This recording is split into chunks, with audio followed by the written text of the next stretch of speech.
Welcome to the Kayla Ambrose Show. I'm your host and your travel guide to the other side, Kayla Ambrose. Welcome back to the podcast. As always, to find out more about me, whether it's any of the things I do that you're interested in, I'm an award-winning author of 6 books, including The Awakened Aura, The Awakened Psychic, The Awakened Dreamer, 9 Life-Altering Lessons, Spirits of New Orleans, Ghost Hunting North Carolina. Lots of books if you're interested. My website is exploreyourspirit.com, and I have lots of online courses on there. Wisdom School, Aura School, Psychic School, Wise Women. I'm getting ready to have a new one, Akashic Records School. Lots of online courses if you're interested. You can also book private consultations with me. I do intuitive readings, telling you what's going on with you and your aura and what's coming for you in the future, along with coaching, intuitive coaching, helping you to get to the deepest part of your soul, to find out who you are and why you're here, and to help you get there. I also do intuitive interior design and help people and places find their best color and energy and sources to feel fantastic, to create homes into sanctuaries and businesses into place that make people feel happy and excited and welcome and wanting to be there and to linger when it's important to do so. I love to talk about color and energy in that way, and by seeing the aura and chakras and how they're blasting energy outward from each person and how places hold this energy and replicate it back, and what you can do to magnify that energy and at other times to subdue it when needed. There's so much to that, and I cover all these things and more at my website, exploreyourspirit.com. While you're there, sign up for my free newsletter so we can stay in touch no matter what changes on social media companies. If we have each other's email and you can get my newsletter, you can always keep up with me and what's going on. And of course, I share new information about all my work and upcoming podcasts too. Okay, let's get on with the show. Today, I want to talk about emotional intelligence. And to do this, you talk about emotions. And this is a tenet of mystery school teachings. I should have said probably out of all the things I just listed that I do, my most passionate is the one that I started and began with, that I've done for many lifetimes to continue to do. And that is, I'm an esoteric wisdom teacher. I teach the ancient mystery school teachings from ancient Greece and Egypt and even further back. This is what I was born to do, and this is what I do. Not as many people want to study this because it's hard. You have to really take a tough look at yourself and be willing to go there and introspect and do introspection and self-observation and have really tough questions asked about yourself when you're in ego, when you're deluding yourself, when you're caught up trying to be like everyone else and not in good self-esteem, not in good self-awareness. You have to really face those things, why you're not self-confident, what's holding you back, what are you scared of. And as a teacher, I walk this with you. I walk through it and help you see what needs to be seen so that you can clear these things and live your best life, not afraid of other people anymore or situations, not trying to be like someone else, but rather becoming your true self as you were meant to evolve in this lifetime. And so these are my favorite things to teach with students. And when we talk about emotional intelligence and emotions, this is one of the teachings that have always been part of the wisdom teachings, which is having control of your emotions. Now, when my teacher taught it to me, I've studied in 3 different mystery schools, and the last one was with him, and he was from an order in Greece. And how he would describe it to me is the cart and the horse. And he would say, the cart is your body, and you're the person sitting in the cart with your reins on the horse. And that part of you is your mind and your conscious self. And the horse is your emotions. And when your emotions get out of control and the horse is running out of control, it's a danger to everyone. and you're a danger to other people that might be around. And it's a danger to you that you might fall off the cart, or the cart might get smashed, or horse might overthrow you. Anything can happen. So you're holding the reins, trying to calm the emotions down.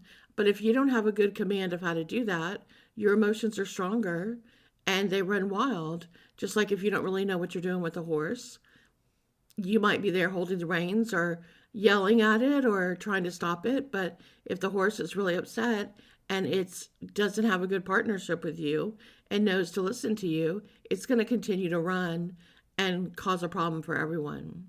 And the cart, which is your body, is just getting bounced around and torn up every time the horse is out of control, possibly getting injured, needing repairs, or getting smashed up worse, if not help. So it's a good of analogy as any to describe what goes on between your body, your mind, and your emotions.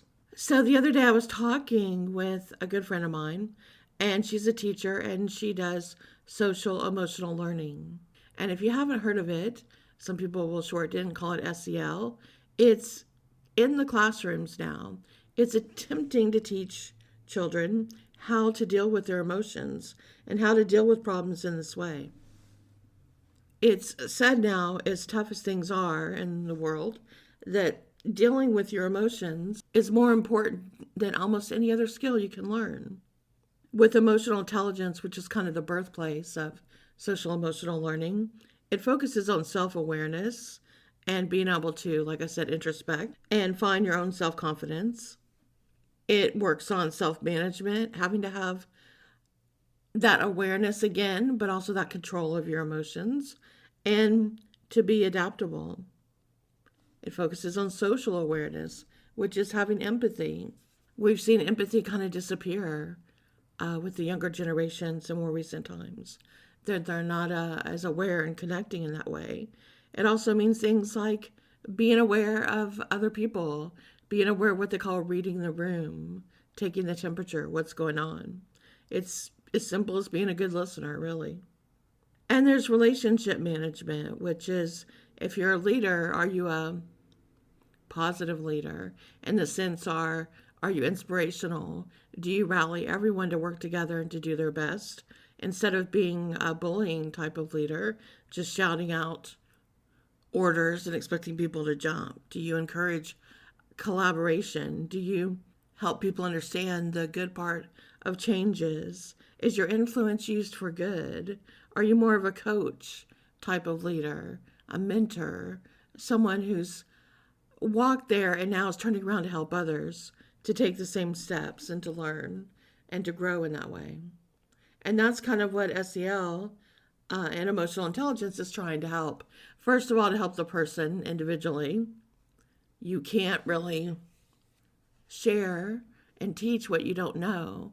So unless you're emotionally healthy, it would really be difficult to fully teach another how to be emotionally healthy. You could teach the specifics of it, the definitions of it, but as we all know, actions speak louder than words.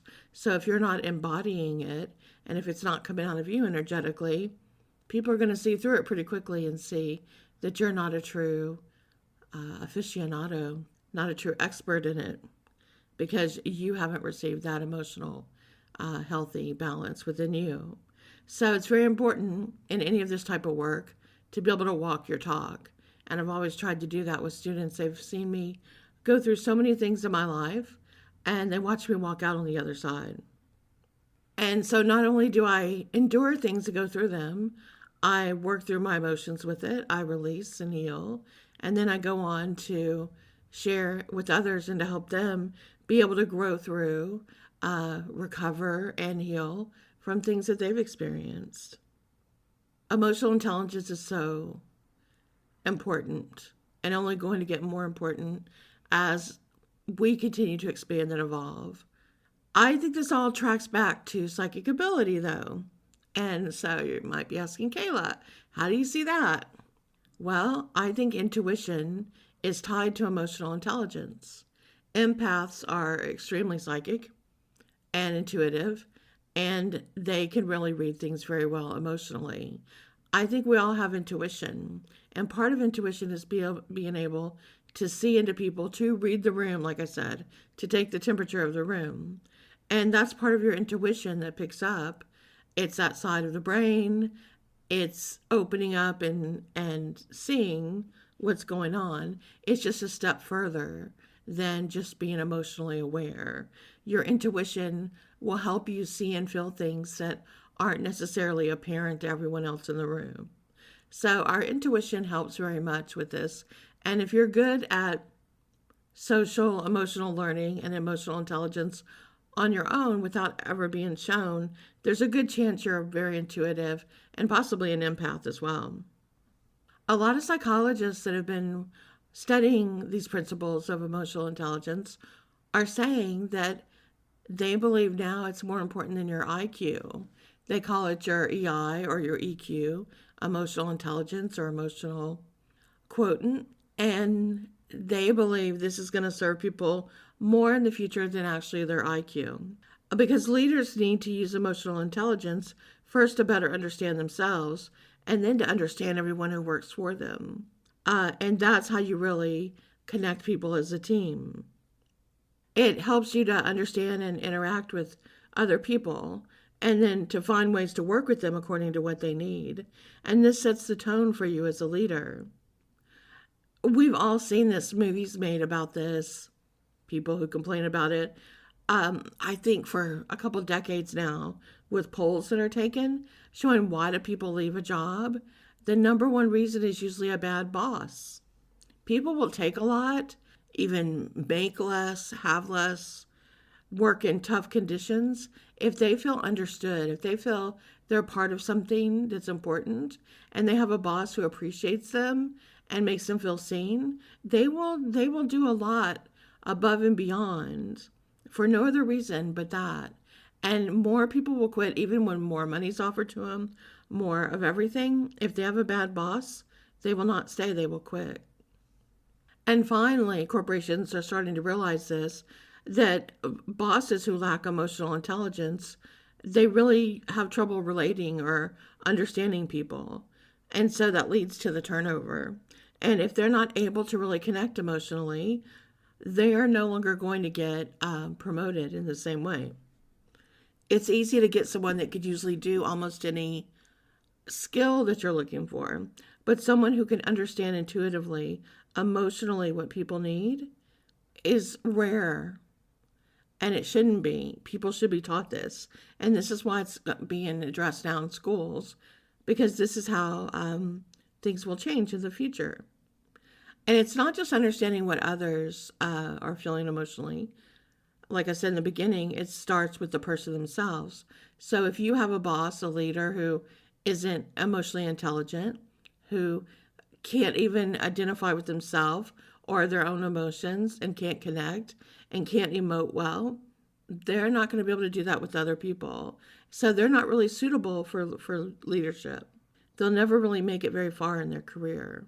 So it's becoming part of corporate culture now. It starts out with really simple things to do to get a hold of your emotions. Some of those are things you've probably heard a long time ago, like count to 10 before you speak. That was probably one of the original teachings of how to control your emotions, was simply just to slow down and count to 10. Another one is to take a deep breath, or even 3 or 4 deep breaths. In and out, stop what you're doing. Take those deep breaths in and out. It's amazing, but it's very hard to stay angry when you're taking a deep breath in and out. Try it right now. Take a deep breath in and then hold it for 2, 3, and take a deep breath out. Relaxing your body.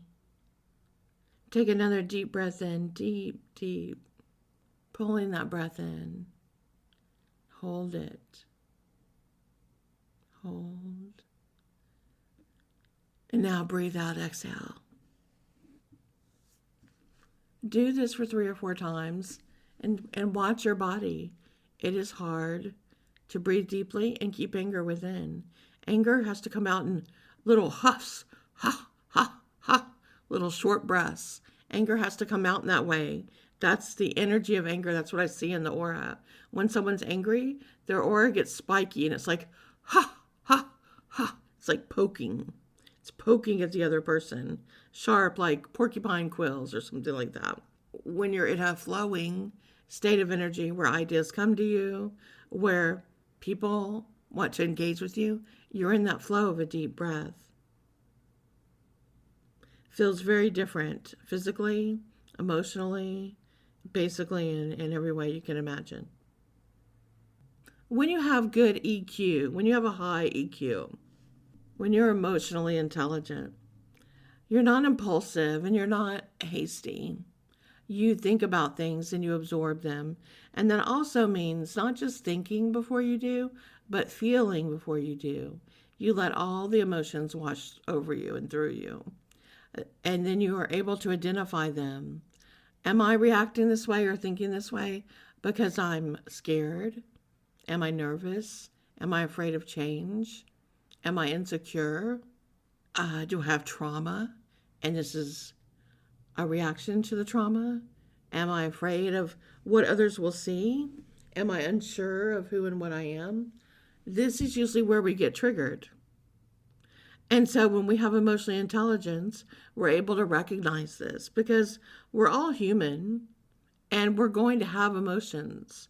But the thing is, we can learn to better control them so they don't overtake us.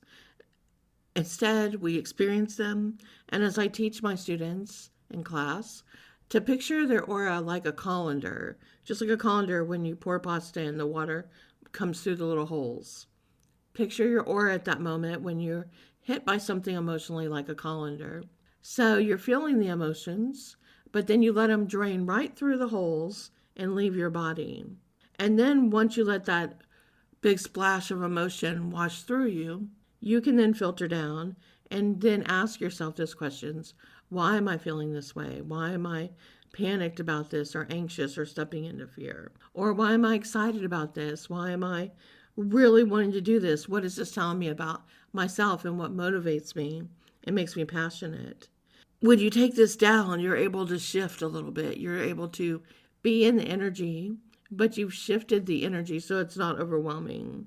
And this allows you to better communicate and better connect within yourself if it's something that's happening to you directly, or with others when you walk into that highly charged emotional scene that may be going on between two or more people in an argument, but you're able to kind of bring the energy down.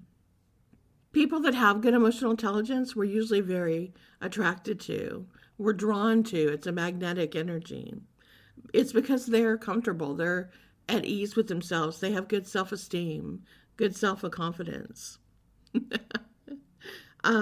It's like they can read the room with psychic ability, but not all of them would call themselves psychic, but they are intuitive.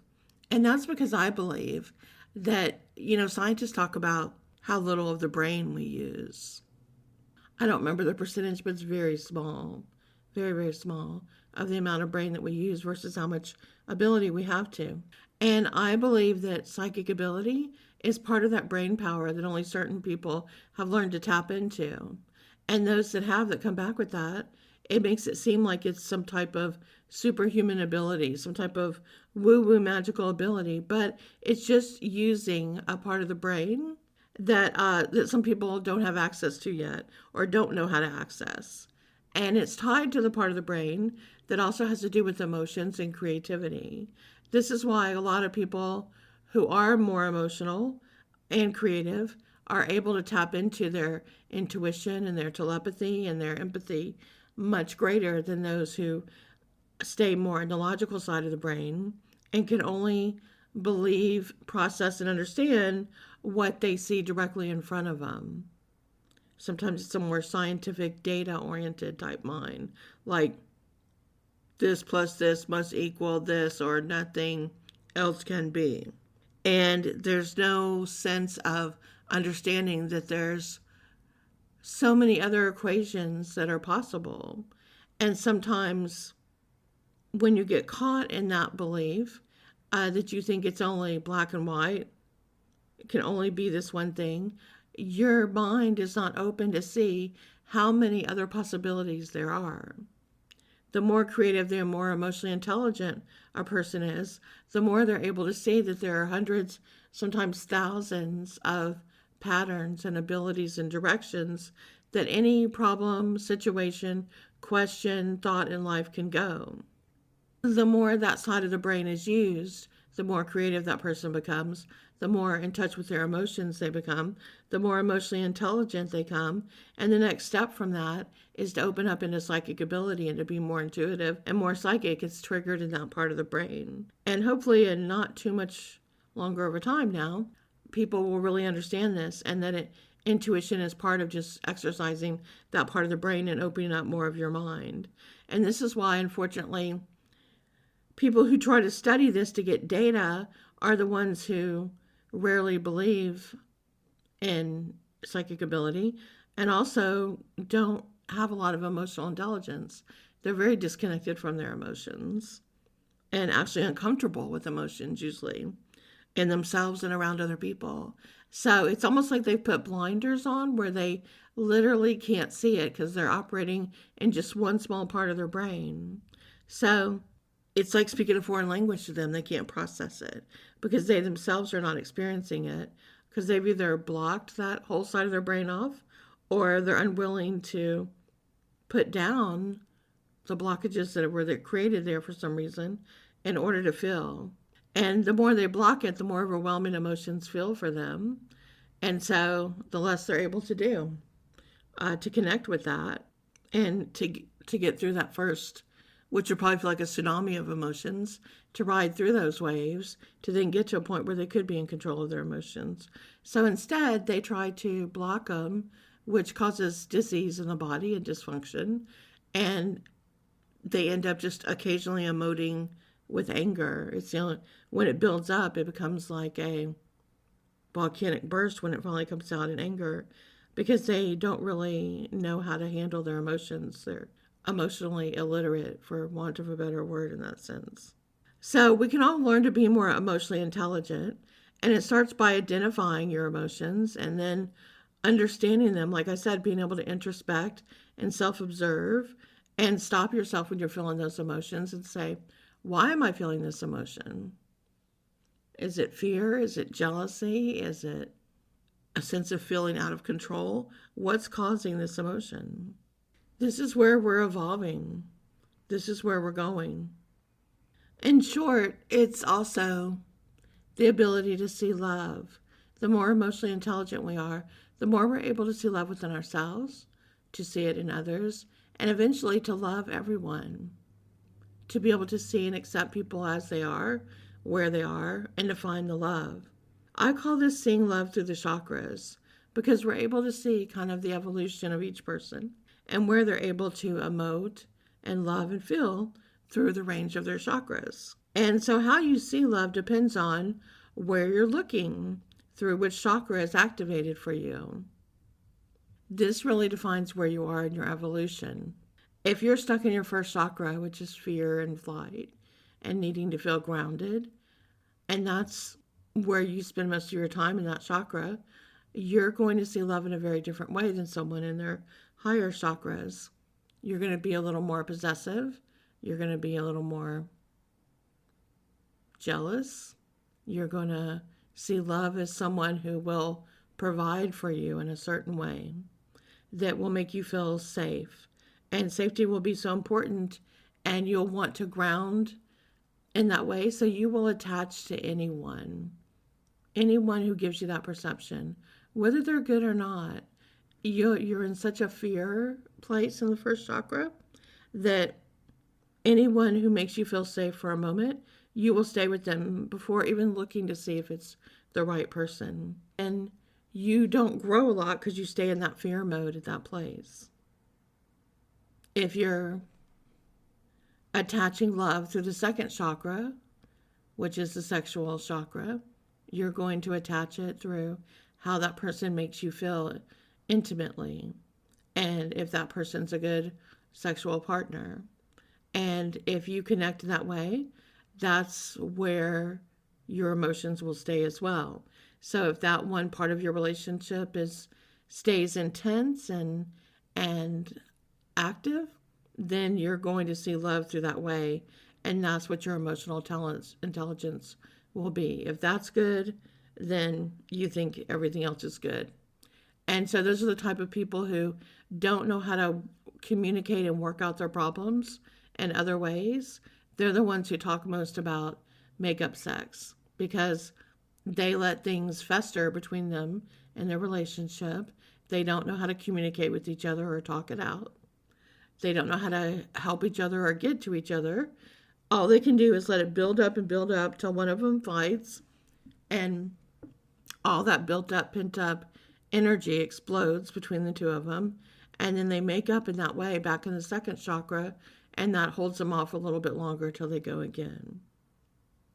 In the third chakra, it's all about willpower. And this is where a lot of those bad bosses come from. They're insecure about my will, am I getting respected? Is someone listening to me or not? And I will do whatever. I will bully, I will yell, I will be aggressive, I will do whatever to make sure someone listens to me and is obeying me. So you get a lot of abusive bullying types coming through that chakra. And that's where their emotional intelligence is coming from, which is really blocked in the lower three chakras. It's saying, I have to do this. I have to get aggressive and get loud and to do these things in order to be heard and what they think is respected. But really, it's all not emotionally intelligent at all. But it's where a lot of people are stuck. Hearing these descriptions, you may recognize some people you know that are living in this right now. And then as you go through the heart chakra, then you begin to really open up emotionally. And that's the journey through opening the heart chakra, to feel empathy and love for all others, not just one person. You're not attached to just this one person who's your everything. You begin to love everyone in your life. And that expands out to loving other people that you don't even know, but they're here trying their best, and you love them just for doing that.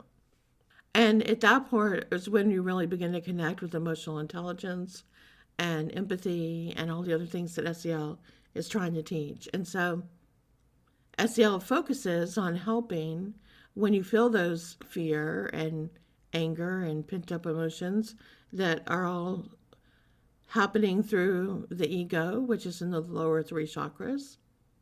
And it wants you to act out, and makes you feel like there's not enough, or it's not good enough, or you're not good enough. The ego plays with your mind and tells you all those things. And that's what social emotional learning is trying to help people do, is to work through their bottom three chakras and get up into the heart chakra. And so I love when I talk to my friend about social emotional learning, and she tells me what she's doing in the classroom with the children. And I was thinking about the other day, and I was like, what she's really asking when she asks the questions that they do in the classroom, and I don't know if she knows this, but the questions are the ancient esoteric wisdom teachings. She asked a question the other day. She talked to me about it, and I shared it with some of my students too because I thought it was so good. And her questions were, what do I love about me? And you can ask yourself that as well. What do you love about you? And her second question was, what do others see in me that they love? So I asked some students and to get their feedback about that. And so what you're really asking when you're doing that, it is an ancient wisdom teaching. When you say, what do I love about me? You're asking the age-old question, who am I? You're trying to understand yourself at a soul level. And when you're asking the other question, what do others see in me that they love? You're asking the ancient esoteric wisdom teaching, why am I here? What's my purpose? So if you can answer these two questions in either form, you'll begin to get somewhere with emotional intelligence. I would add one other question to that from me, which is, what would your mom say about you? How would your mom describe you? Now, this is interesting because we've been living in a very patriarchal time, and the divine feminine has been really oppressed for a long time. And we see it struggling to awaken and to fight for equality and for emotional intelligence to help everyone to see it and to help with women's rights and a return to equality. So, regardless of the relationship you had with your mother, think about what she said to you, things that stuck with you, what she said about you, whether it was good or bad. Because what other people say about you is what they see within themselves as well. So your mom may have been maybe in her best self and saw the best in you, or she may have been in one of those lower 3 chakras struggling with her own stuff. And so she may have said things about you that you didn't like. And maybe that was because she was struggling with those things herself, or she was wishing she could be those things that she wasn't able to do. I know, for example, one thing my mom would say to me was, "Who do you think you are?" And it wasn't in a flattering way. She would just say, "Who do you think you are, Miss Astor?" Talking about the Astors, like the Vanderbilts and all those families. I came back in this lifetime remembering past lifetimes. And I remembered living a certain way and having silver tea service and all these things. So as a child, I'd be looking for those things, like, where's my cup and saucer and my silver tea service, and things that I just remembered so frequently from my most recent past life. And so I was still looking for them, like, why isn't this here? It wasn't a snobby thing for me. It was just I really was wondering where these items were because they were part of my daily life. And she took it to be a snobby thing. And she would say, "Who do you think you are, Miss Astor?" And the thing is, as that grew, as I got older and older, as a child and into my adulthood, I've always been very much who I am. I know who I am. I know why I'm here. I remember my past lives. I know what my purpose is to do. I feel good about myself. I have good self-esteem, self-confidence, and I'm unabashedly myself. I am me. This is who I am. I love myself, and I'm comfortable putting myself out there. And so I realized as I got older and was able to do this as an adult, that was really hard for her. She had always struggled with shyness and not feeling that she was good enough and unable to be at ease with herself. And so it was hard for her, I think, to see me, who came back that way, so self-assured and self-confident, even as a child, that I am who I am and I'm going to be who I'm going to be. And she really struggled with that, with some, I think, jealousy of her own for that. And so I understand that as an adult, why she felt that way and why she struggled with it. And I'm sorry that she did.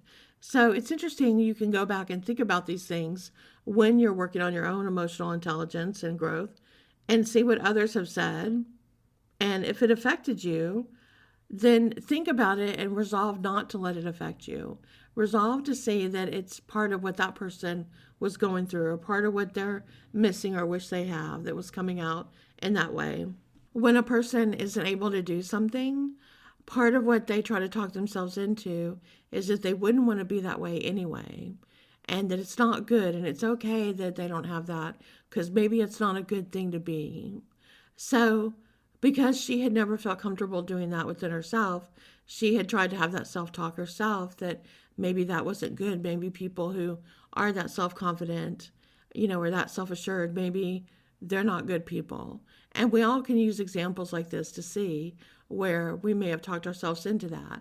A lot of people I know, when I'm teaching them about prosperity and abundance, they'll say, well, my family always tried to convince me that people that had money weren't good people and they didn't do good things and they're bad. And that was a way for them to make themselves feel better about not having prosperity of their own. And that's not true. You can have prosperity and still be the person you are, still be a good person. But sometimes people give themselves this self-talk to make themselves feel better. And in that case with my mother, I think she had given herself that self-talk for a long time. If she thought too much of herself, that would make her snobby or not a good person. But yet here she is with this little kid who is acting this way since they're like 4 years old, and just self-confident, just being myself, I'm not that kind of person. It's not about anyone else. It's just about me being me. I've just always, no matter what else, the most important thing to me was to be true to myself and to live my life how I wanted to live it, regardless of what other people might think. I wasn't going to be controlled by others, or I never succumbed to peer pressure or thinking, oh my gosh, I have to dress this way because everyone else is dressing this way. It's a trend. I've always tried to cultivate my own style. I've always looked up to Coco Chanel for that. And I did that my whole life, even in my teen years. I've never tried to look the same or act the same or blend in or have the same thoughts or fit in. I wanted to be myself, whatever that was. And I was willing to accept whatever came with that. If some people didn't like it, if some people didn't want to be my friend, if some people didn't want to be seen around me, whatever it was, being true to myself has always been more important. And so I've stayed true to myself in relationships, friendships, family, everything, because I think that's important, not just for me, but for everyone. And I like to teach and walk my talk. And so I encourage you to do this as well on your road to emotional intelligence and social emotional learning. And if you hadn't heard much about this, I encourage you to go research it. Start to think about it, because it's going to affect your careers. It's going to be taught to your children. And the sooner you can become more emotionally intelligent, the faster your intuition, if you're interested in that, is going to evolve as well. It is the future. All right, well, that's me. Another podcast has come and gone. Come check me out, exploreyourspirit.com. I'll see you soon. Take care.